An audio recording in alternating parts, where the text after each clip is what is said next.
आपके चेहरे पे मासूमियत ना दिख करके क्रिमिनल के खिलाफ आपके चेहरे के मासूमियत ना दिख करके आपके बदले की भावना आपके चेहरे पे सम्मानित साथियों दिखनी चाहिए। तो ये व्यवस्था के लिए बहुत बड़ा योगदान, इनका बहुत बड़ा योगदान है। इससे पहले इतने बड़े खूंखार विद्रोही साथियों, इनको डाकू नहीं कह सकते, विद्रोही जिसने विद्रोह किया हो किसके, व्यवस्था के खिलाफ। इनके स्पीच साथियों आप लोग की जो महिलाएं थी उनको भी मंदिरों में प्रवेश करते समय केरल के क्षेत्र में अपने स्थल को खोलना पड़ता था, लेकिन बाहर पब्लिक में वो ढक सकती थी, लेकिन शूद्र समाज की महिलाएं नहीं ढक सकती थी। उसमें जितनी शूद्र समाज में जो जातियां होती हैं उसमें जितनी ज्यादा नीचे जाति की होगी उतना ज्यादा टैक्स देना पड़ता था। तो साथियों ये कैसे कह सकते हैं, वो इसलिए कह सकते हैं एक शूद्र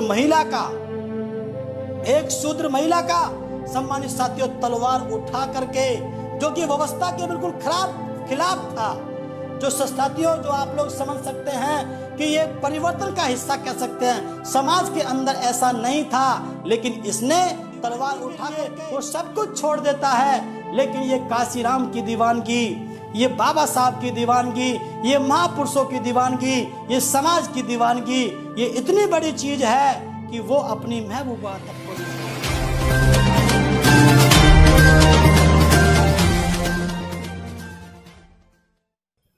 साथियों सबसे पहले हमको ये जानना बहुत जरूरी है कि सामाजिक परिवर्तन और समाज सुधार में एक बहुत बड़ा बेसिक अंतर होता है। आप अच्छी तरह से जानते हैं सामाजिक सुधार में बहुत से लोगों ने काम किया, लेकिन सामाजिक परिवर्तन के लिए साथियों काम करना एक तरह से गंगा को, नदी को उल्टा पहाड़ पे चढ़ा देने के समान है। धारा के विपरीत काम करना है सम्मानित साथियों अगर आप सामाजिक परिवर्तन में काम करते हैं। एक बेसिक अंतर इसमें समझने वाली बात यह है, जिसमें हमने इन लोगों के नाम भी रखे हैं कुछ सम्मानित साथियों। ये वो महिलाएं हैं या इस प्रकार की आदि वो सभी महिलाएं हैं जिन्होंने समाज सुधार के लिए काम किया। लेकिन आज का जो हमारा टॉपिक है वो टॉपिक ये है कि सामाजिक परिवर्तन में महिलाओं का क्या योगदान रहा, किस प्रकार से उन्होंने सम्मानित साथियों काम किया। तो सामाजिक परिवर्तन का मतलब होता है कि समाज की जो स्थिति है, समाज की एज इट इज जो स्थिति है साथियों, उसमें बदलाव करने को सामाजिक परिवर्तन कहते हैं। लेकिन उस समाज सुधार का जो मामला होता है वो होता है कि समाज जैसी स्थिति में है उसी स्थिति में बनाए रखना। सामाजिक व्यवस्था जिस प्रकार की है उसी प्रकार की स्थिति को बनाए रखने को हम समाज सुधार कहते हैं। उसके अंदर कुछ सुधार किए जाते हैं, लेकिन सामाजिक परिवर्तन का अर्थ होता है कि जैसे सामाजिक व्यवस्था है उसको बदल करके नई व्यवस्था के निर्माण के लिए एक मूवमेंट जो चलाया जाता है, उसके अंदर आपकी क्या सहभागिता रही, वो सामाजिक परिवर्तन में सम्मानित साथियों आता है। तो बहुत सी हमने लेडीजों को सम्मानित साथियों उसमें लिया है। मेरा आप लोगों से निवेदन है, हालांकि वो महिलाएं जो हैं जिनको हमने लिया है उनके बारे में आप कुछ जानते हैं, लेकिन सम्मानित साथियों उससे बड़ी बात हम यहाँ पर कुछ और बताएंगे जो निष्कर्ष में जाके आप लोगों को सम्मानित साथियों समझ में आएगी। पहली बात तो साथियों आप लोग इस बात को समझें, आप लोग जानते हैं अच्छी तरीके से, हम लोगों ने आपके ही माध्यम से सुना है कि प्रत्येक पुरुष के सफल होने के पीछे महिला का किसी ना किसी रूप में योगदान रहता है सम्मानित साथियों। आप जानते हो चाहे वो पिता के रूप में हो, चाहे वो माफ कीजिएगा, चाहे वो माँ के रूप में हो, चाहे बहन के रूप में हो, चाहे शिष्य के रूप में हो, चाहे पत्नी के रूप में हो, चाहे किसी भी रूप में हो, लेकिन सम्मानित साथियों देखा गया है कि हर एक सफल इंसान के पीछे महिला का किसी न किसी रूप में योगदान रहा करता है सम्मानित साथियों। इसलिए साथियों ये वो महिलाएं हैं या आदि इस प्रकार की वे महिलाएं हैं जो समाज सुधार के लिए जिन्होंने काम किया। जैसे आप लोग जानते हैं मदर टेरेसा है, इनके बारे में आप साथियों यहाँ पे पढ़ रहे हैं, जो आज का इस प्रकार से इस क्षेत्र में आता है। कलकत्ता में उनकी डेथ हुई थी साथियों, यहाँ पे इनका जन्म हुआ था। तो ये मदर टेरेसा आप लोग अच्छी तरह से इनके नाम के बारे में जानते हैं सम्मानित साथियों। ये जो है आपकी इरोम चानू शर्मिला, ये साथियों एक सामाजिक कार्यकर्ता थी। और मेरा सबसे बड़ी बात यहाँ पे बताने वाली ये है कि ये जो मणिपुर की ये रहने वाली थी, मानव अधिकार की एक कार्यकर्ता थी। 16 साल तक भूख हड़ताल पे सम्मानित साथियों ये महिला बैठी थी। ये 16 साल तक भूख हड़ताल का मतलब दुनिया की अब तक की सबसे बड़ी भूख हड़ताल पे ये हमारी महिला जो है, ये जो मणिपुर की थी, ये शर्मिला जी भूख हड़ताल पर बैठी थी सम्मानित साथियों। ये किस लिए भूख हड़ताल पे बैठी थी आपको साथियों ये जानना बहुत जरूरी है। इनके बारे में आप जानते हैं, अनाथ बच्चों के लिए काम करना, विधवा महिलाओं के लिए काम करना, इस प्रकार से मदर, इसीलिए इनका नाम मदर पड़ा था सम्मानित साथियों। और इन्होंने ईसाई धर्म को स्वीकार कर लिया था तो उसका नाम बदल करके टेरेसा पड़ गया था, तो मदर टेरेसा इनका नाम पड़ा था क्योंकि इन्होंने माँ का रोल बहुत अच्छा अदा किया था, ऐसा आप लोग साथियों अच्छी तरह से जानते हैं। 16 साल तक की जो भूख हड़ताल, जो अब तक की दुनिया की सबसे बड़ी भूख हड़ताल रही, उसमें साथियों इन्होंने करना क्यों पड़ा ये साथियों आपको समझना बहुत जरूरी है। साथियों मणिपुर क्षेत्र के अंदर सम्मानित साथियों एक विशेष शक्तियां अधिनियम साथियों एक कानून हुआ करता था जो बहुत ही खतरनाक कानून था। एक तरीके से अगर देखा जाए तो राजा की मनमर्जी का कानून था। राजा का, मुख्यमंत्री का जो वहां पे जो राजा लोग थे, वहां पर जो जिनकी सरकार थी, उनका सम्मानित साथियों एक तरह से मुठमर्दी थी, उनकी गुंडागर्दी थी। उसमें साथियों ये 1958 का ये एक अधिनियम था, ये विशेष शक्तियां अधिनियम 1958, उसको हटाने के लिए सम्मानित साथी इन्होंने संघर्ष किया था। वो इतना खतरनाक कानून था कि उसमें बिना किसी को नोटिस दिए, बिना कोई उससे बातचीत करे, उसकी प्रॉपर्टी को खंगाल लिया जाता था, बिना उसको पूर्व में सूचना दिए सम्मानित साथियों किसी को भी गिरफ्तार कर लिया जाता था, और यहाँ तक कि किसी को गोली तक भी मार दी जाती थी। ये इतना खतरनाक कानून था जिसको सम्मानित साथियों 16 साल की भूख हड़ताल के बाद इन्होंने इसको खत्म करवाया था। ये साथियों उनका समाज सुधार में योगदान रहा। किरण बेदी के बारे में आप अच्छी तरह से जानते हैं सम्मानित साथियों अपनी महिलाओं को आपको इस कैडर को सुनाना बहुत जरूरी है, क्योंकि सम्मानित साथियों मैं सुनता हूं, मैं देखता हूं लोगों के माध्यम से कि उनको बड़ी दिक्कतें आती हैं। इसलिए सम्मानित साथियों ये जो है किरण बेदी के बारे में आप अच्छी तरह से जानते हैं। ये जो है ये अमृतसर में जन्म लिया, सामाजिक सुधार में इनका बहुत बड़ा योगदान रहा, जो कि साथियों अभी भी जीती हैं, अभी भी जीवित हैं, और ये एक पॉलिटिशियन है। आप इनके बारे में अच्छी तरह से जानते हैं। ये तब से चर्चित होती हैं सम्मानित साथियों जब ये इंदिरा गांधी तत्कालीन प्रधानमंत्री के सम्मानित साथियों ये चलान काट देती हैं। पहली जो आईपीएस जो ये पहली ऐसी आईपीएस बनी जिसने प्रधानमंत्री का चलान काट दिया हो सम्मानित साथियों, तब से ये बड़ी प्रसिद्ध होती हैं। और इंदिरा गांधी जी सम्मानित साथियों फिर इनको अपने ऑफिस में बुलाती हैं कि हम आपको धन्यवाद, हम आपकी वीरता को हम आपको दाद देते हैं। तो साथियों ऐसी बोल्डनेस किरण बेदी के अंदर सम्मानित साथियों देखने के लिए मिलती है। लेकिन ये सब समाज सुधार के काम हैं सम्मानित साथियों।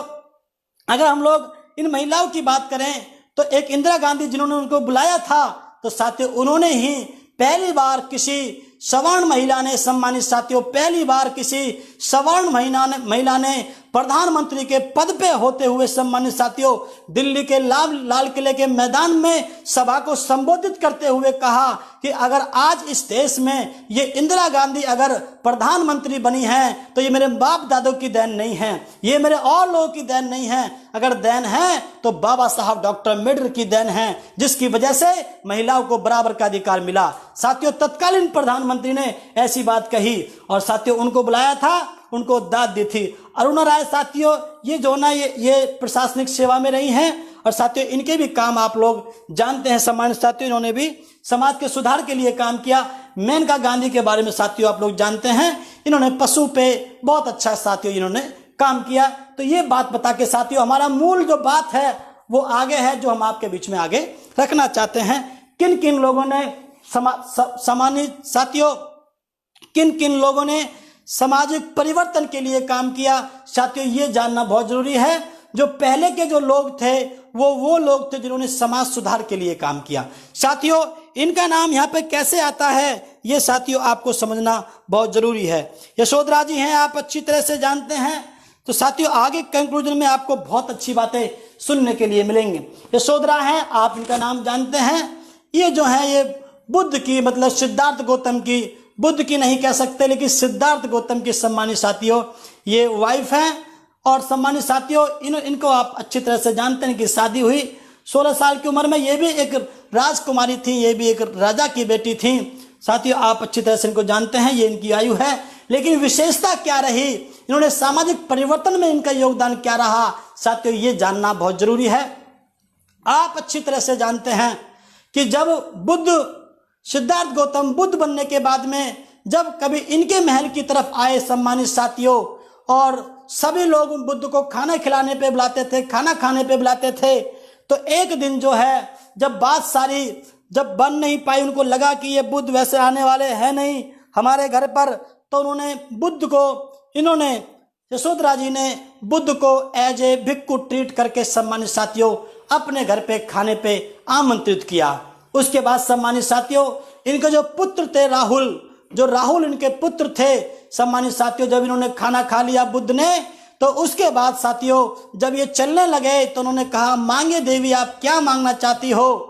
तो तब उन्होंने कहा कि मैं जो पूरा जीवन जो इस प्रकार से मैंने जिया है, उन्होंने ये नहीं कहा कि मैंने आपके वियोग में जिया है, लेकिन उन्होंने कहा कि मैंने अपने पति की एब्सेंस में, उसने वियोग में जो मैंने अपना जीवन जिया है, और जो मेरा पूरी की पूरी संपत्ति है वो मेरा एक ये बेटा है जिसका नाम राहुल है। ये नहीं कहा कि ये बेटा आपका है, ये कहा कि मैंने जो अपने पति के, ना ये कहा कि आपकी एब्सेंस में मैंने जीवन जिया, बल्कि ये कहा कि मैंने अपने पति की एब्सेंस में जो मैंने अपना पूरा जीवन जिया है, उसके बदले में मुझे केवल ये पुत्र के, जो मुझे अपने जीवन में ये पुत्र मिल पाया है, राहुल नाम का बच्चा मिल पाया है, मैं ये चाहती हूं कि आप इस बच्चे को अपने संग में प्रविज्ञा दीजिए, अपने संग में आप शामिल कीजिए। सम्मानित साथियों एक रानी का इतनी बड़ी उनका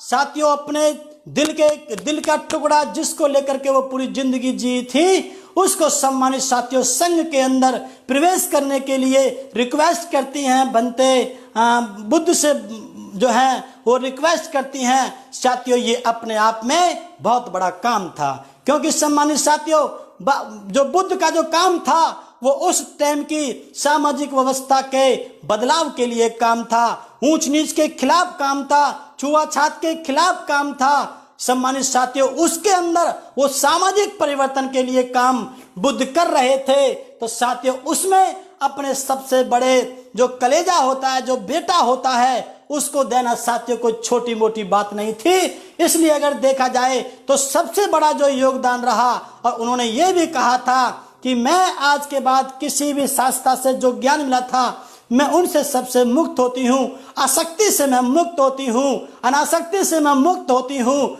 और उसके बाद मैं इसी मूवमेंट में अपने बच्चे को डोनेट करती हूँ। तो सम्मानित साथियों बहुत बड़ा बल बुद्ध को मिला था उस समय। अगर ये देखा जाए कि क्या इनका योगदान रहा, तो बुद्ध को उसी दिन से बहुत बड़ा बल मिला था, क्योंकि उनको कहीं ना कहीं बात खटकती थी कि यार मेरे बच्चे परेशान होंगे, मेरी वाइफ परेशान होगी। हालांकि वहां से बात निकल जाती है, फिर भी छोटी सी बात कोई रह जाती है। तो साथियों जो थोड़ा बहुत जो डाउट था वो उस दिन यशोधरा जी ने क्लियर किया कि आज के बाद तुम्हें परेशान होने की जरूरत नहीं है, और आप मेरे इस बेटे को उसमें आप संघ में शामिल कीजिए। तो साथियों बहुत बड़ा बल मिला था। तो इसका मतलब उनको बल मिलना, बुद्ध को बल मिलना अपनी वाइफ की तरफ से, यशोधरा की तरफ से, साथियों ये उनका योगदान माना जाएगा। उसके बाद साथियों उन्होंने बेफिक्र होकर के काम किया। तो यशोधरा जो महिला थी, जो उनकी वाइफ थी, उनका साथियों वाइफ के रूप में बहुत बड़ा योगदान सामाजिक परिवर्तन के क्षेत्र में रहा। जी सर। साथियों आगे आप लोग संघमित्रा जी के बारे में आपने नाम सुना होगा। इनके बारे में साथियों आप जानते होंगे, ये सम्राट अशोक की बेटी थी। ये सम्राट अशोक की बेटी थी। साथियों बौद्ध धर्म के अंदर एक बात कही जाती है कि जब सम्राट अशोक जी ने बौद्ध धर्म को स्वीकार कर लिया, तो सम्मानित साथियों भिक्षु संघ से उन्होंने पूछा कि मेरे सेवा करने में 84,000 मैंने जो है मैंने वो बनाए हैं, वो स्तंभ बनाए हैं, श्लोक लिखवाए हैं उस पे मैंने बुद्ध विहार बनवाए हैं 84,000 जो उनकी वाणियां हैं बुद्ध की, और मैंने पूरे दुनिया में आसपास के स्टेटों में बौद्ध धर्म को सम्मानित साथियों मैंने स्थापित कर दिया है। ये बोला सम्राट अशोक ने। तो अब क्या मैं पूर्णतः एक बुद्धिस्ट कहलाया जा सकता हूँ, मैं पूर्णतः ये माना जा सकता हूँ कि मैं ऊंचाई की तरफ हूँ। तो भंत ने कहा कि नहीं, अभी भी आप ऊंचाई पे नहीं हैं, ये आपकी ड्यूटी बनती थी एक राजा होने के नाते, लेकिन बौद्ध धर्म के लिए ये पर्याप्त नहीं है। तो तब उनसे पूछा तो मुझे क्या करना चाहिए भंते? तो अशोक, सम्राट अशोक से भंते ने कहा कि या तो आप खुद बौद्ध धर्म का प्रचार कीजिए या फिर आप अपने पुत्र को अपने बौद्ध धर्म के प्रचार के लिए भेजिए, तब जाकर के आप पूर्ण डेफिनेशन में आप आएंगे।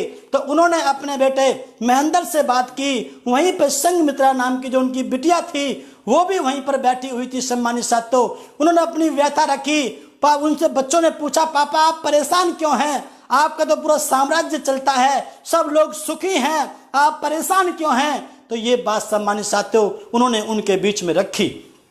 तो तब जब सम्राट अशोक अपने बेटे महेंद्र को अपनी बात बता रहे थे तो उन्होंने कहा कि बेटे अब आप गद्दी को संभालिए, मैं धम्म के प्रचार के लिए निकलता हूं। सम्मानित साथियों, तो तब उन्होंने कहा, महेंद्र ने कहा कि पिताजी आपके पास एक्सपीरियंस है, आप जनप्रिय राजा हैं, मेरे पास एक्सपीरियंस नहीं है, व्यवस्था खराब हो जाएगी। तो उसके लिए जो दूसरा ऑप्शन है जो आपको जो उन्होंने बात बताई थी, तो आप एक काम कीजिए, आप गद्दी को संभालिए, आप राजपाट चलाइए। तो दूसरे ऑप्शन में जो आता है कि अपने बेटे को भी आप भेज सकते हो, तो उसमें मैं जाता हूं धम्म के प्रचार के लिए। तो सम्मानित साथियों, उसी समय संघमित्रा नाम की वहां पर जो उनकी बिटिया थी वो सुन रही थी।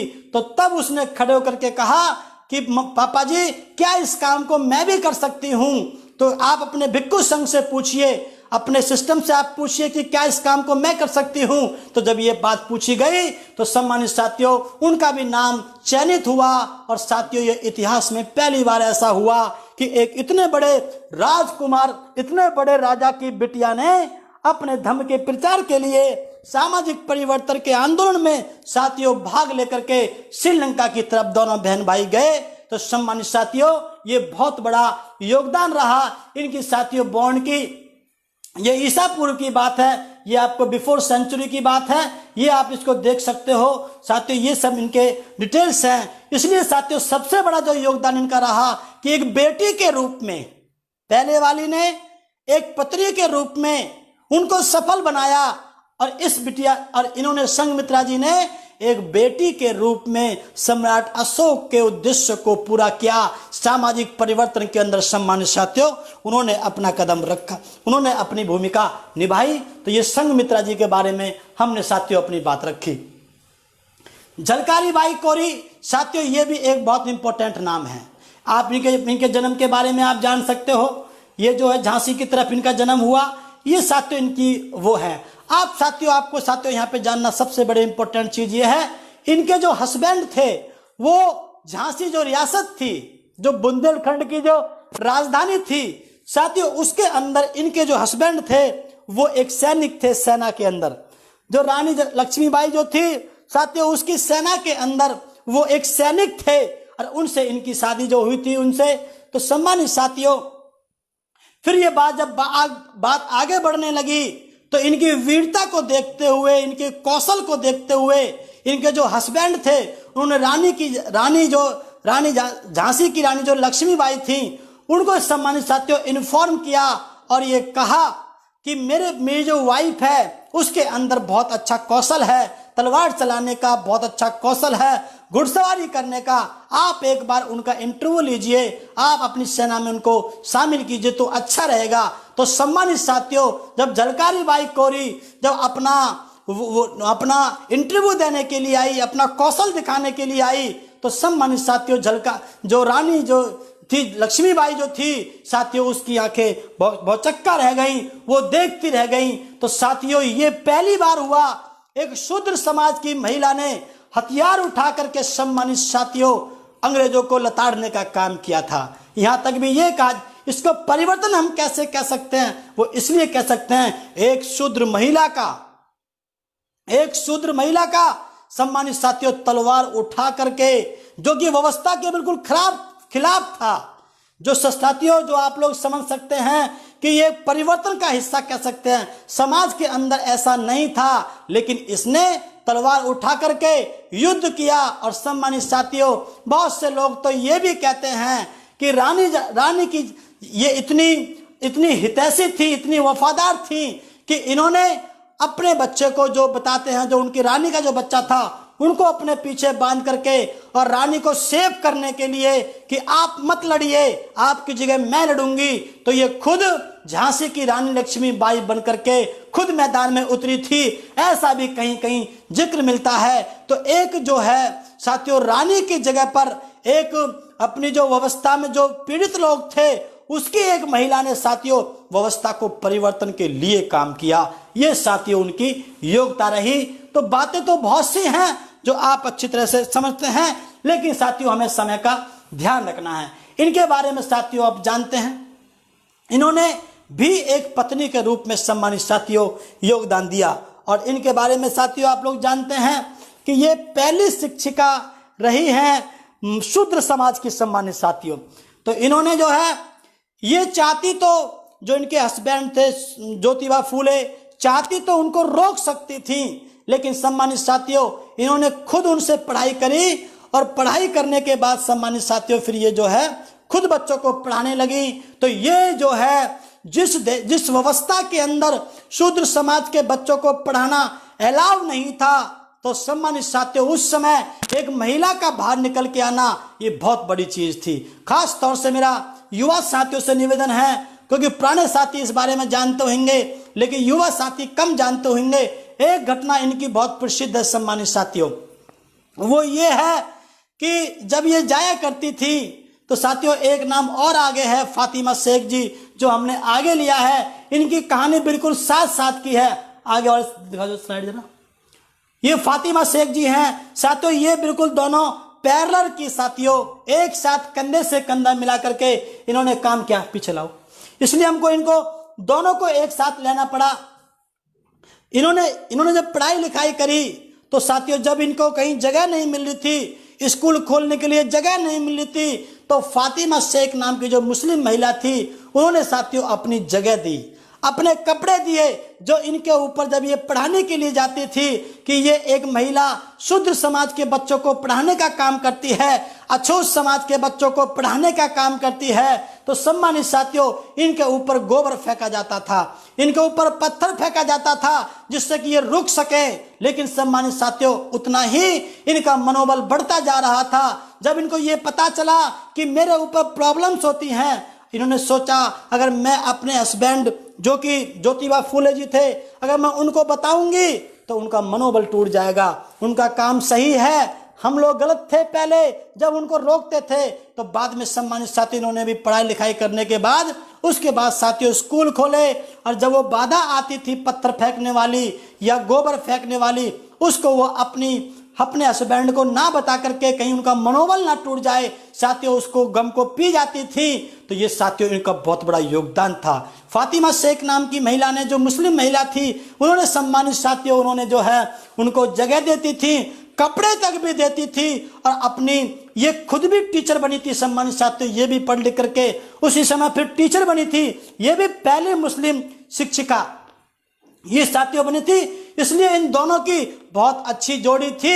इसलिए मेरे सम्मानित साथियों ये बात हमने आपको बीच में बताई कि मुस्लिम समाज में से महिला का निकलना और भी ज्यादा कठिन था, और साथियों हिंदूवादी जो सामाजिक व्यवस्था थी उसके अंदर शूद्र समाज की महिला का निकलना बहुत कठिन था। तो इन दोनों का जो काम था वो पहले की चली आ रही सामाजिक व्यवस्था के जस्ट अपोजिट था। इसलिए इनका काम जो है सम्मानित साथियों वो सामाजिक परिवर्तन के परिप्रेक्ष्य में गिना जाता है। ये साथियों हमने आपके बीच में अपनी बात रखी। साथियों इसके आगे हम साथियों जो बताना चाहते हैं वो बहुत जरूरी है, जिसको हम लोगों से सुनते रहते हैं कि भाई हमारी मम्मी ये प्रॉब्लम करती है, हमारी पत्नी ये प्रॉब्लम करती है, हमारे लिए ये बाधा आ रही है। सम्मानित साथियों इसको साथियों आप लोगों को हम इसको सॉर्ट आउट करने के पर्पज से हम महिलाओं से निवेदन करते हैं कि आप लोगों का इस सामाजिक परिवर्तन के आंदोलन में बहुत बड़ा योगदान ही नहीं रहा, बल्कि आप मील की पत्थर साबित हुई हैं। जितने भी लोग सफल हुए हैं उसमें आपका योगदान है। आप लोगों ने बुद्ध जैसे शख्सियत को जन्म दिया है, आपने फूले जैसे, साहू जैसे और भी जितने भी महापुरुष हुए हैं उनको आपने जन्म दिया है। इसलिए सम्मानित साथियों आप लोगों को इस मूवमेंट में बढ़ चढ़ के आपको हिस्सा देना होगा अपना, और जो लोग काम करते हैं उनको साथियों मोटिवेशन आपको देना होगा। माता रामाबाई, इनके बारे में आप जानते हैं, ये बाबा साहब की वाइफ थी। इनके दुख दर्द की तो सम्मानित साथियों कुछ कहा ही नहीं जा सकता। इतनी पीड़ा सहने वाली महिला पूरी दुनिया में शायद यूनिक थी माता रामाबाई, क्योंकि जिसके हस्बैंड ने इतनी बड़ी पीड़ा सही हो, उनकी वाइफ ने कितनी बड़ी, सम्मानित साथियों कितनी बड़ी बात थी। छोटी सी उम्र में इनकी शादी हुई, 12-14 साल की उम्र में इनकी शादी हुई, और सम्मानित साथियों ये अपनी जवान अवस्था में साथियों इस दुनिया को छोड़ करके चली गई। मात्र 35 साल की उम्र सम्मानित साथियों किसी लड़की की, किसी आदमी की युवा अवस्था होती है। 35 साल की उम्र में सम्मानित साथियों वो अपने जीवन को छोड़कर साथियों चली गई। साथियों इनके बारे में, इनकी व्यथा के बारे में साथियों क्या बताया जाए। इन्होंने कभी भी साथियों, लोग बताते हैं, जो यूथ साथी हैं वो उसको सुन सकते हैं, कि ये कंडे पात करके जो गोबर, जो भैंस का जो गोबर जो रास्ते में गिर जाया करता था, उसको उठा करके लाते थी, और उसके बाद कंडे पात करके उसके बाद उसको शहर में बेच करके 10-20 पैसे में सम्मानित साथियों उसको टोकरे को बेच करके, और फिर उन पैसों को 30 हिस्सों में बांट करके सम्मानित साथियों अपनी 1 महीने पहले की जो आमदनी होती थी उसको साथियों वो 30 हिस्सों में बांट करके अलग अलग पुड़िया बना के रखती थी, कि मैं एक दिन में केवल इतने ही पैसे में सम्मानित साथियों खर्च करूंगी। उनकी व्यथा के बारे में साथियों इन्होंने तो एक तरह से देखा जाए तो एक तरह से अर्थशास्त्री के रूप में इन्होंने काम किया। बड़ा मेहनत साथियों, महिलाओं का एक बहुत बड़ा योगदान रहता है। हमारे पुरुष भाइयों को इस बात को समझना चाहिए कि आप कमा के बेशक बाहर से ले आते हैं, लेकिन परिवार को कैसे चलाना है, कैसे मैनेज करना है, कम से कम पैसे में कैसे अपने परिवार को चलाना है, ये साथियों महिलाओं के पास एक हुनर होता है, जिसके बारे में संज्ञा देने का काम हमारी माता रामाबाई जी ने किया था। साथियों इनकी कहानी के बारे में, इन्होंने अपने 4 पुत्र खोए, अपनी पूरी जवानी सम्मानित साथी इन्होंने जवानी अवस्था में इन्होंने शरीर को त्याग दिया। और साथियों त्याग के बारे में, इनके बारे में आप अच्छी तरह से जानते हैं कि इन्होंने बाबा साहब को तकलीफ नहीं आने दी। इन्होंने कहा, जब बाबा साहब ने जो जो कहा ये साथियों उसी चीज को ये मानती चली गई। और जब 4 बच्चे इनके खोए तो एक दिन सम्मानित साथियों इनको गुस्सा आ गया, तो इन्होंने कहा कि क्या अम्बेडकर, क्या बाबा साहब, बाबूजी, क्या आप मेरे बच्चे को वापस कर सकते हैं? तो बाबा साहब ने कहा, हाँ मैं तेरे बच्चे को वापस कर सकता हूं। तो सम्मानित साथी उन्होंने कहा कि आप मेरे बच्चे को कैसे वापस कर सकते हैं, आपके बच्चे सारे मरते जा रहे हैं। तो उन्होंने कहा कि चलो मेरे साथ। साथियों रेल की पटरी के किनारे एक शहर में बाबा साहब रामू मतलब अपनी वाइफ को लेकर के चले गए। उसके बाद साथियों वहां पर जाकर के पता चला कि जो रेल की पटरी के सारी जो झुग्गियां थी उसमें जाकर के सम्मानित साथी उन्होंने कहा कि जाओ अपना कोई भी बच्चा आप छांट लो। बाबा साहब ने रेल की पटरी के किनारे जो बस्ती थी, गरीबों की जो बस्ती थी, उसकी बस्ती में जाकर के साथियों रमाबाई को खड़ा कर दिया और ये कहा कि जाओ आप में से आपका बच्चा इसी में से कोई एक है, जाओ उसको जाके आप छांट लो, यही आपका बच्चा है। तो तब उन्होंने कहा, छी, कोई तो बच्चा सुअर के साथ खेल रहा है, कोई बच्चा गंदगी में खेल रहा है, किसी बच्चे की आंखें गंदगी से भरी पड़ी हैं, किसी का बहुत दिन से नहाया धोया नहीं है, कोई नाक को पोंछ रहा है, ये मेरा बच्चा नहीं हो सकता। तो तब उन्होंने कहा, हाँ ये बच्चा आपका नहीं है, लेकिन मैं तुमसे पूछता हूं रामू, क्या आपका बच्चा मेरा बच्चा है या नहीं? उन्होंने कहा हाँ है। तो क्या मेरा बच्चा आपका हुआ या नहीं? बोले हाँ है। हम दोनों का बच्चा एक दूसरे का बच्चा है या नहीं? बोले हाँ है। तो ठीक है, जो बच्चे जिंदगी में जो नहीं रहे, जो जिनकी डेथ हो गई, रामू वो तेरे बच्चे थे, लेकिन जो जिंदा हैं अभी ये मेरे बच्चे हैं। मैं इन बच्चों के लिए काम कर रहा हूं, मैं उन बच्चों के लिए काम नहीं कर रहा। अगर मेरे बच्चों की आहुति देने के बाद अगर ये मेरे जो इतने हजार, जो इतने करोड़ जो बच्चे हैं, अगर इनका जीवन बच जाए, ये गुलामी से मुक्त हो जाए, तो ये मेरे लिए सबसे बड़ा काम होगा।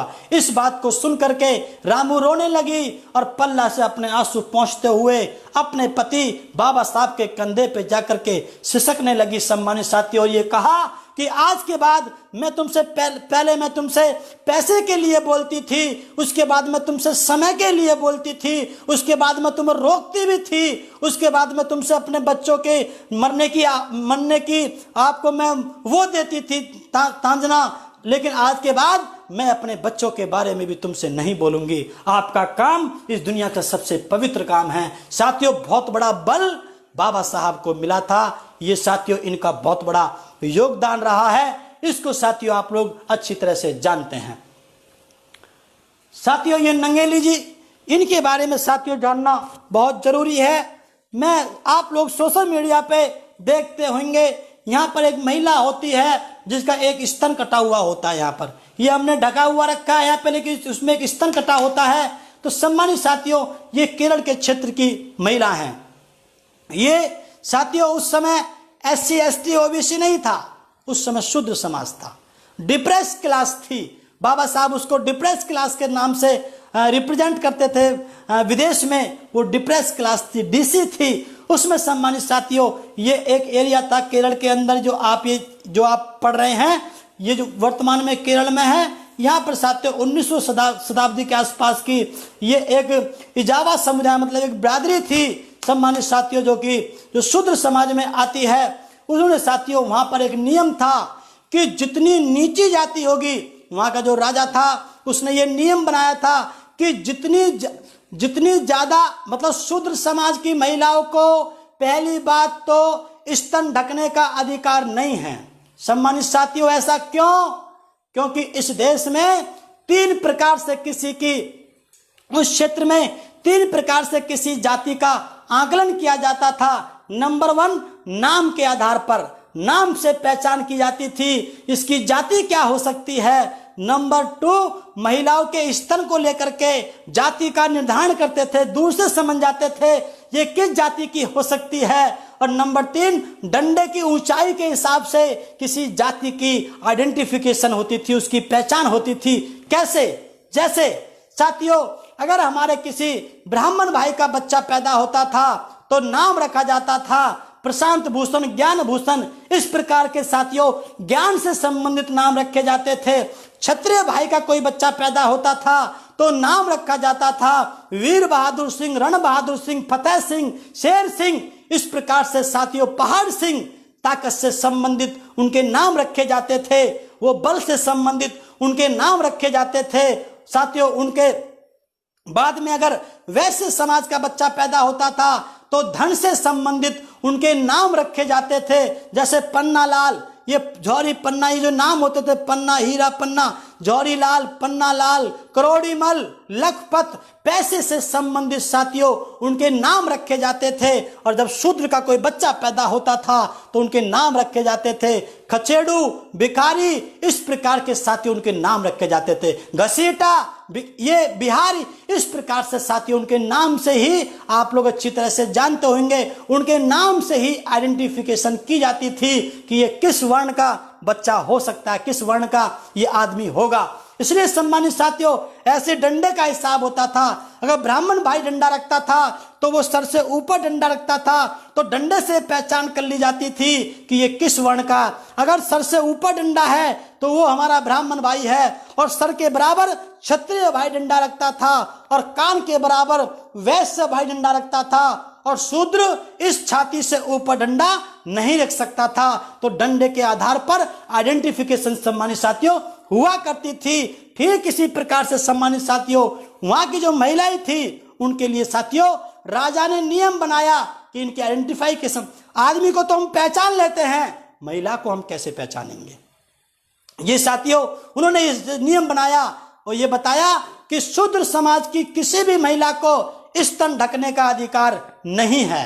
सम्मानित साथियों अगर वो ढकती है तो जितनी ज्यादा नीची बिरादरी की महिला होगी उतने ही ज्यादा उसको टैक्स देना होगा, जिसको ब्रेस्ट टैक्स के नाम से सम्मानित साथियों उस समय स्तन कर के नाम से उसको जाना गया।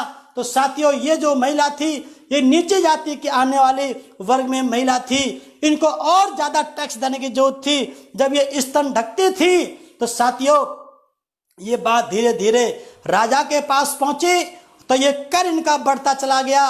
तो साथियों जब उनकी राजा के जो लोग स्तन का कर लेने के लिए कि तुम्हारी जो है नीची जाति की महिला ने, सबसे ज्यादा नीची जाति की महिला ने अगर स्तन नहीं रखा है तो आप पे टैक्स ज्यादा बनता है। शूद्र समाज में भी साथियों जो हायरार्की है उसके हिसाब से, हालांकि ऊंची जाति की जो महिलाएं थी उनको भी मंदिरों में प्रवेश करते समय केरल के क्षेत्र में अपने स्तन को खोलना पड़ता था, लेकिन बाहर पब्लिक में वो ढक सकती थी, लेकिन शूद्र समाज की महिलाएं नहीं ढक सकती थी। उसमें जितनी शूद्र समाज में जो जातियां होती हैं उसमें जितनी ज्यादा नीची जाति की होगी उतना ज्यादा टैक्स देना पड़ता था। तो साथियों ये इस समुदाय की थी जो वहां पर जो बहुत नीचे एससी में एसटी में आते हैं। तो साथियों उसने जो है स्तन नहीं ढका और ना ढकने पे साथियों उसका टैक्स बहुत बढ़ गया।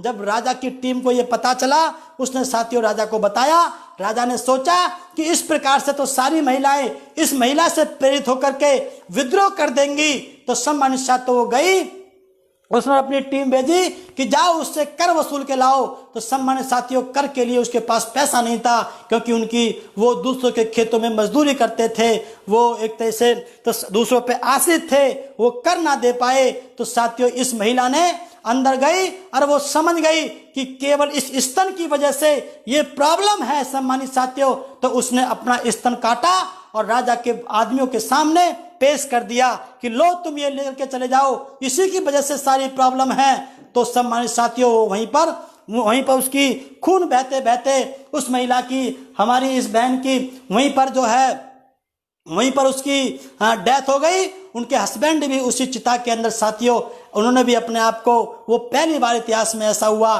पहले महिलाएं सती हुआ करती थी, पुरुष पहली बार सती हुए। तो सम्मानित साथियों इस प्रकार से, हालांकि मैं सती प्रथा का विरोधी हूं, तो सम्मानित साथियों फिर जो है ये बात इतने बड़े पैमाने पे फैली, इतना आक्रोश हुआ कि राजा के खिलाफ सभी जाति की महिलाएं खड़ी हो गईं और सम्मानित साथियों राजा को ये फैसला वापस लेना पड़ा। जो ऊंची जाति की महिलाएं थी उनको भी यह आभास हुआ कि हमारी भी ये प्रॉब्लम है कि हमें मंदिर में जब प्रवेश करते हैं तो हमें अपने स्तन हमें उगाड़ना पड़ता है, कपड़ा हटाना पड़ता है। तो थोड़ी बहुत प्रॉब्लम उन महिलाओं के लिए भी थी और बाकी के लिए तो सभी के लिए थी। तो सारी महिलाओं ने विद्रोह किया और राजा को सम्मानित साथियों इस फैसले को वापस लेना पड़ा। ये साथियों पहली बार सामाजिक व्यवस्था के अंतर्गत उस राजा ने ये नियम बनाया था, लेकिन सामाजिक व्यवस्था का ये नियम तोड़ करके सामाजिक परिवर्तन के लिए साथियों हमारी इस बहन का, नंगेली बहन का इतिहास में नाम साथियों दर्ज हुआ।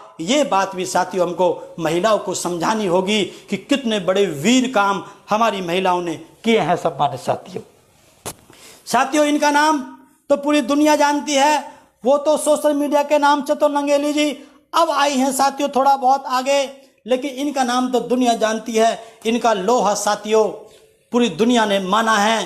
पहली बार ऐसा हुआ एक शुद्ध समाज की महिला ने अपने ऊपर हुए अत्याचार का सम्मानित साथियों जिसने विरोध किया हो। और सम्मानित साथियों मैं तो ये कहता हूं, ये बात माननी भी चाहिए साथियों, आतंकवादी की या किसी की भी या क्रिमिनल की साथियों कोई जाति नहीं होती, लेकिन उसका बदला लेने के लिए जो इनके ऊपर अत्याचार हुआ साथियों इनके चेहरे पे साफ झलकता है, इनकी आंखों में साफ झलकता है कि सम्मानित साथियों की किस प्रकार से इन्होंने जो है इनके ऊपर अत्याचार हुआ। आप जानते हैं बहुत बड़ी बेरहम इनकी बहुत ही दयनीय साथियों इनकी कहानी है, वो आप अच्छी तरह से जानते हैं। तो फूलन देवी का नाम साथियों जब आता है तो तब सम्मानित साथियों लोगों के दिमाग में कब कभी छुट जाती है। ये साथियों ये जालौन के क्षेत्र में साथियों इनका ये जन्म हुआ और अभी जो कल गया है जो 25 जुलाई गई है 2001 को सम्मानित साथियों इनका जो है इनका परिनिर्वाण हुआ। और साथियों ये इनकी कहानी है। इनके बारे में क्या बताया जाए कि सम्मानित साथियों जब ये उन गुंडों को मारने के लिए जिन्होंने इनके ऊपर अत्याचार किया था साथियों महिलाओं को इनसे प्रेरणा लेनी चाहिए। मैं तो कहता हूं इतनी एट्रोसिटीज हो रही हैं साथियों कोई आपको बचाने नहीं आएगा। कानून आपको प्राइवेट डिफेंस के लिए, सेल्फ डिफेंस के लिए आपको अधिकार आपको देता है साथियों, कोई बचाने के लिए नहीं आएगा। आपको अपनी रक्षा साथियों खुद करनी होगी। और इस प्रकार से जिसने ठान लिया साथियों आपको फूलन देवी बनने की जरूरत नहीं है। ये तो पीड़ित हुई, सिस्टम से पीड़ित हुई, उसके बाद जाके साथियों बनी। अगर तुम्हारे अंदर ये ऐसा जोश, ऐसी सोच अगर आपके अंदर पहले ही आ जाए तो साथियों आपको बिना फूलन देवी बने भी आपके ऊपर कोई अत्याचार नहीं कर सकता। आपके चेहरे पे मासूमियत ना दिख करके क्रिमिनल के खिलाफ आपके चेहरे के मासूमियत ना दिख करके आपके बदले की भावना आपके चेहरे पे सम्मानित साथियों दिखनी चाहिए। तो ये व्यवस्था के लिए बहुत बड़ा योगदान, इनका बहुत बड़ा योगदान है।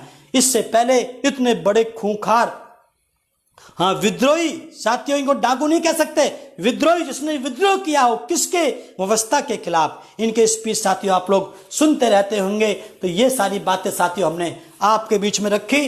इसके आगे साथियों एक जो महिला जो आपके बीच में है, आदरणीय बहन कुमारी मायावती जी, इनका नाम लिए बगैर साथियों ये तो आज की डेट में सामाजिक परिवर्तन की महानायिका हैं। तो साथियों इनका जो है, इनका शिष्य के रूप में बहुत बड़ा योगदान रहा है। मान्यवर साहब कांशीराम जी ने जब ये सामाजिक परिवर्तन का आंदोलन का जिम्मा अपने कंधे पे उठाया तो सम्मानित साथियों एज ए शिष्य इनकी बहुत बड़ी भूमिका रही है। तो इसलिए साथियों आप जानते हैं इनका जो है ये सब इनके डिटेल्स हैं, ये साथियों आप अच्छी तरह से जानते हैं। इन्होंने बीएड की है, एमए की है, एलएलबी की है, आप टीचर रही हैं, और साथियों ये सब चीजें आप लोग जानते हैं। इसलिए मेरा आप लोगों से निवेदन है कि महिलाओं के कई रूप में पुरुषों को सफल करने में सामाजिक परिवर्तन के क्षेत्र में बहुत बड़ा योगदान रहा है। इसलिए मेरा आप लोगों से निवेदन है सम्मानित साथियों, मैं तो साथियों इनके बारे में क्या बताऊं, बहन जी के बारे में आप जानते हैं। एक बात कह के सम्मानित साथियों मैं अपनी बात को समाप्त करता हूं, ये लास्ट हमारा बिंदु है, इसको साथियों मैं कह करके अपनी बात को समाप्त करता हूं, क्योंकि हमें 40 मिनट में अपनी बात पूरी करनी थी। साथियों 45 मिनट हो गई हैं, कोई बात नहीं, मैं अपनी बात को पूरी करता हूं। साथियों जब मान्यवर साहब कांशीराम किसी एक नौजवान की तलाश में थे कि मुझको कोई नौजवान मिल जाए जो मेरे इस ड्यूटी को, मेरे इस आंदोलन को आगे गति दे, इसको संभाले, अपने कंधे पे लेकर के चले, तो किसी नौजवान की तलाश में थे। नौजवान लड़का तो नहीं मिल पाया, लेकिन 21 साल की लड़की मिली। उसने सम्मानित साथियों जब वो घर पे गए, ये कहानी आपको अच्छी तरह से मालूम है, जब वो घर पे गए तो बाबा साहब कांशीराम जी ने इनसे पूछा बहन जी से कि बेटा आप क्या बनना चाहती हो। इन्होंने कहा कि मैं डीएम बन के समाज की सेवा करना चाहती हूँ। तो साथियों बाबा साहब कांशीराम जी ने कहा कि बेटा ये सीएम तो डीएम, ये डीएम तो सीएम का गुलाम होता है, तू मेरी बात मान ले, मैं तुझे डीएम नहीं सीएम बनाने का काम करूंगा और तेरे पीछे आगे पीछे सैकड़ों डीएम फाइल लेकर के घूमेंगे। तो उसी दिन 21 साल की लड़की ने सम्मानित साथियों ना घर से पूछा, ना माँ बाप से पूछा, ना बहन भाई से पूछा, ना रिश्तेदार से पूछा, उसी दिन मान्यवर साहब कांशीराम जी के सामने ये कमिटमेंट किया कि जाओ साहब कांशीराम, ये मायावती तुमको वचन देती है, आज के बाद ये मायावती कभी अपने पैरों में पायल नहीं पहनेगी, कभी भी हाथों में चूड़ी नहीं पहनेगी, कभी भी गले में मंगलसूत्र नहीं पहनेगी, और कभी भी मांग को संदूर से भरने का काम नहीं करेगी।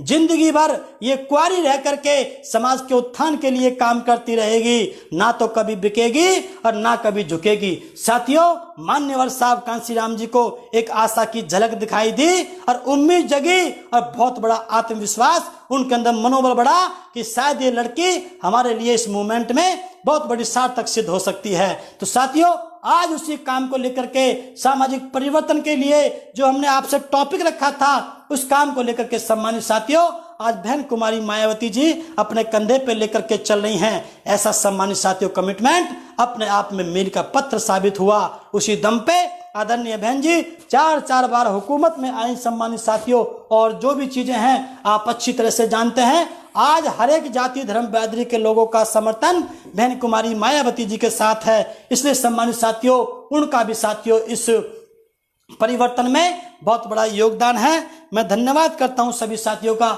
साथियों आप लोग ने ये जो आगे देखो, हाँ जी सर, अब हम लोग निष्कर्ष की तरफ पहुंचते हैं। साथियों आप जानते हैं ये बाबा साहब ने ये बात कही है कि महिलाओं का जो विकास है उसके ऊपर उसकी कौम का विकास मापा जाता है, वो उसका पैमाना है। मेरा साथियों यहाँ पे साथ में कहने का मतलब ये है कि आप लोग साथियों जो काम कर रहे हैं, मेरा जो हमारी माताएं बहनें, मेरा उनसे निवेदन है चाहे वो माँ के रूप में हो, चाहे बहन के रूप में हो, चाहे पत्नी के रूप में है। क्योंकि साथियों जब मैं घूमता हूँ, जब मैं घूमता रहता हूँ, जब मैं पहले भी जब मैं दिल्ली में घूमता था तो मेरे साथी लोगों की रात को 8 बजे 9 बजे उनकी कॉल आती थी, घरवालियों की, उनकी वाइफ की कॉल आती थी, मम्मी की कॉल आती थी, तो एकदम वो कांप जाते थे, एकदम वो डर जाते थे कि यार क्या बताऊं, कैसे बताऊं। तो साथियों उनको रोज झूठ बोलना पड़ता था। जब धीरे धीरे पता चल गया तो धीरे धीरे खिंचाई साथियों शुरू हो जाती है। हालांकि उनकी गलती नहीं है, वो भी चाहते हैं कि हमारे हस्बैंड, हमारा बेटा सुरक्षित रहे। आजकल जमाना ऐसा है। लेकिन सम्मानित साथियों, फिर भी मेरा आप लोगों से निवेदन है, जो मूवमेंट में काम करेगा सम्मानित साथियों, वो कभी भी गलत रास्ते पर नहीं होगा, और जो गलत रास्ते पे नहीं होगा उसको कभी आँच आने वाली नहीं है। तो मेरा माताओं बहनों से, जो किसी की वाइफ है, किसी की बहन है, किसी की माँ है, मेरा उन लोगों से निवेदन है कि आप लोग जो है उनको कोऑपरेट करो। आपका सामाजिक परिवर्तन के आंदोलन में आपका बहुत बड़ा योगदान रहा है। और सम्मानित साथियों, जो नौजवान साथी जो इस मूवमेंट में काम कर रहे हैं, मेरा उन लोगों से निवेदन है कि साथियों आप जो अपनी पर्सनल लाइफ जीते हैं उसके साथ साथ आप लोग इस मूवमेंट को भी समझे। साथियों हमारे एक प्रभारी हुआ करते हैं, साथियों एक बात कहते हैं कि ये काशीराम की दीवानगी, ये समाज से प्यार, ये कोई छोटी मोटी चीज नहीं है। साथियों हालांकि बात थोड़ी सी और हो जाएगी, लेकिन मैं फिर भी उसकी विशेषता को बताता चलूं कि साथियों, मेरे नौजवान साथियों, प्यार करना है तो समाज से कीजिए, प्यार करना है तो मूवमेंट से कीजिए। ये साथियों आपको जो हमारे एक साहब बताया करते थे कि जैसे उदाहरण के लिए एक लड़का, एक नौजवान लड़का अपनी महबूबा के लिए साथियों अपना घर छोड़ देता है, अपने माँ बाप छोड़ देता है, अपना एक राजा राजपाट छोड़ देता है, सब कुछ छोड़ देता है अपनी महबूबा के लिए। क्यों? वो सबसे प्यारी होती है, इतनी खतरनाक चीज होती है साथियों उसके लिए, उसकी जो जिससे वो प्यार करता है। लेकिन साथियों उस दीवानगी के लिए वो सब कुछ छोड़ देता है। लेकिन ये काशीराम की दीवानगी, ये बाबा साहब की दीवानगी, ये महापुरुषों की दीवानगी, ये समाज की दीवानगी, ये इतनी बड़ी चीज है कि वो अपनी महबूबा तक को भी छोड़ देता है। वो लड़का अपनी महबूबा तक को छोड़ देता है। इसलिए सम्मानित साथियों, एक बार अगर आप लोगों ने इस मूवमेंट को समझ लिया तो मैं ये नहीं कह रहा कि आप अपनी पत्नी को छोड़ दो, अपने माँ बाप को छोड़ दो, अपनी बहन को छोड़ दो, लेकिन मैं इतना जरूर कहता हूं कि उनके ऊपर भी आप ध्यान दो, इस मूवमेंट पे भी आप लोग ध्यान दो। तो सम्मानित साथियों, मैं सभी महिलाओं का धन्यवाद करता हूं जिन्होंने जिस रूप में भी इस मूवमेंट के लिए काम किया, जिनको जन्म दिया।